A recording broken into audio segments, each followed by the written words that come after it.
Let me tell you about something I saw a long. I thought I knew everything there was to know about my marriage. Then, one old letter, hidden for more than 40 years, made me question every memory I had built around the woman I loved. My name is Robert, I'm 76 years old, and what I discovered after my wife's death changed the way I remember our entire life together. My wife Margaret passed away 6 years ago. Even now, saying those words feels strange. We were married for 51 years. When you've spent that much time beside someone, their absence doesn't feel natural. It feels like a room inside you has been emptied out. For the first few months after she died, I kept expecting to hear her footsteps in the hallway. I'd wake up in the middle of the night and instinctively reach towards her side of the bed. Sometimes I still do.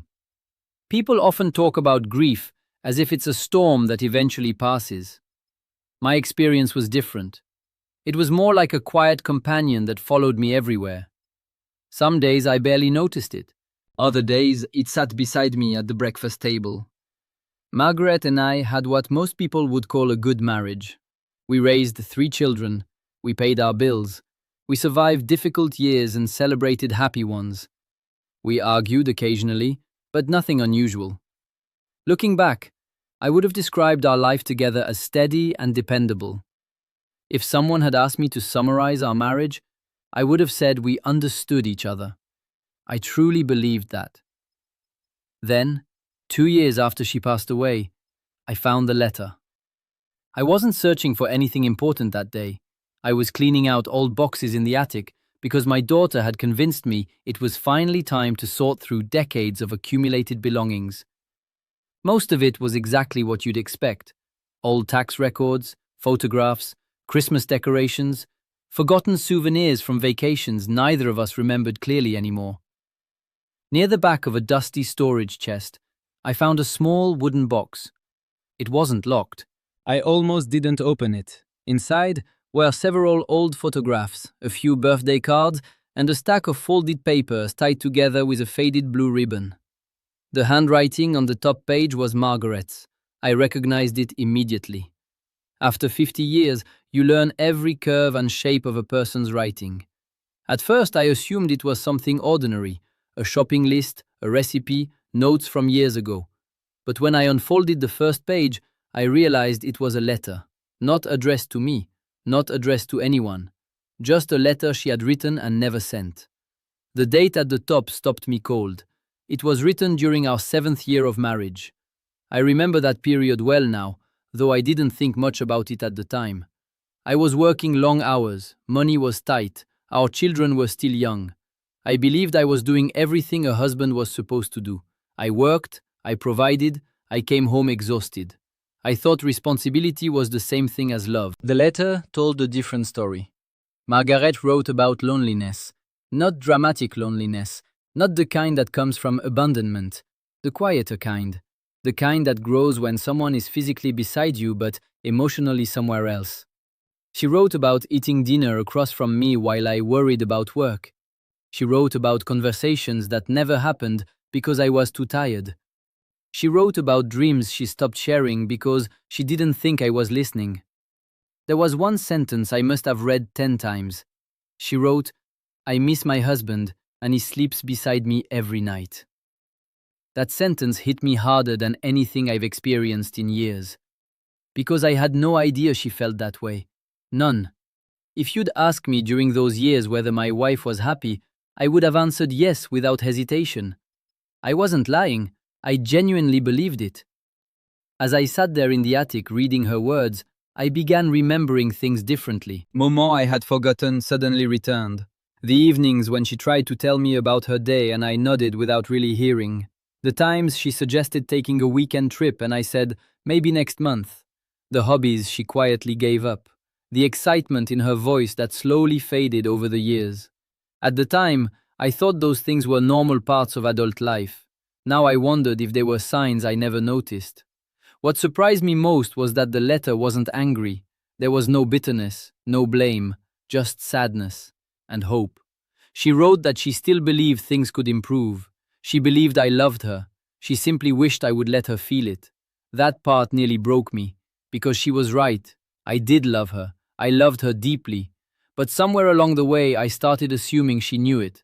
I stopped showing it. I treated love like a fact instead of an action. As the afternoon sunlight faded through the attic window, I continued reading. There were several letters, written over different years, never sent, never mentioned. Each one revealed pieces of a woman I thought I knew completely. There were fears she never shared, disappointments she carried quietly, dreams she postponed for the sake of our family. There were even moments of happiness she described that I had forgotten entirely. Reading those pages felt like meeting my wife again. Not the version of her I carried in my memory, the real version, the full version, the private version. And that realization was difficult to accept.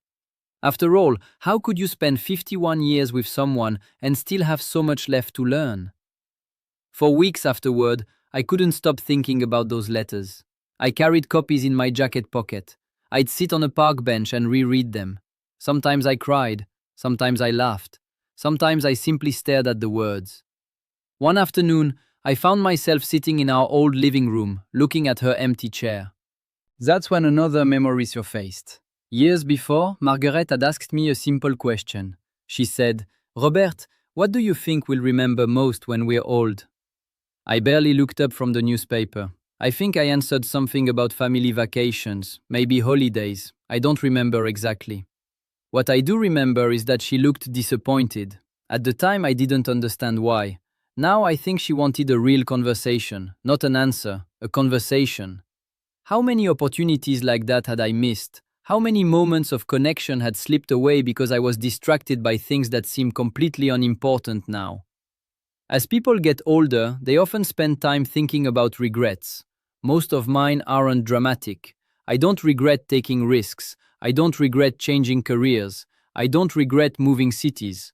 My biggest regret is much smaller. I regret all the times I was physically present but emotionally absent. I regret believing that providing for my family was enough. I regret assuming there would always be more time.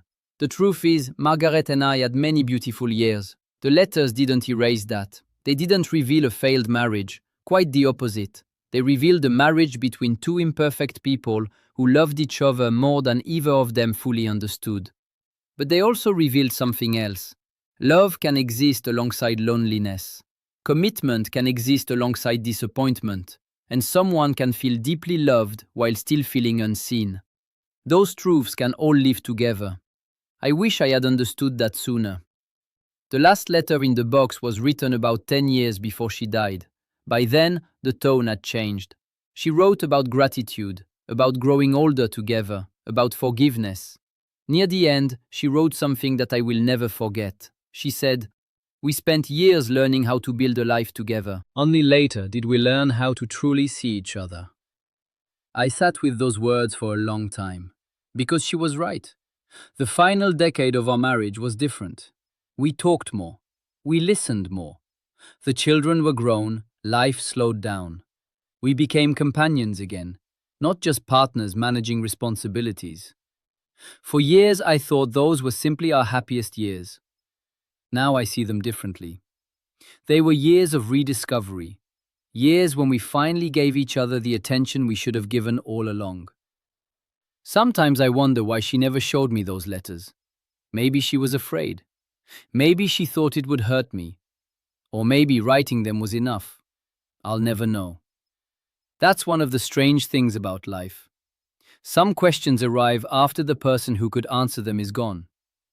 At 76 years old, I've learned that every long relationship contains hidden stories. No matter how much you love someone, there are parts of them you'll never fully understand. And maybe that's not a failure. Maybe that's simply what it means to share your life with another human being. These days, the letters are kept in my desk drawer. I read them occasionally, not because they make me sad, because they remind me to pay attention, to listen carefully, to ask one more question, to stay present.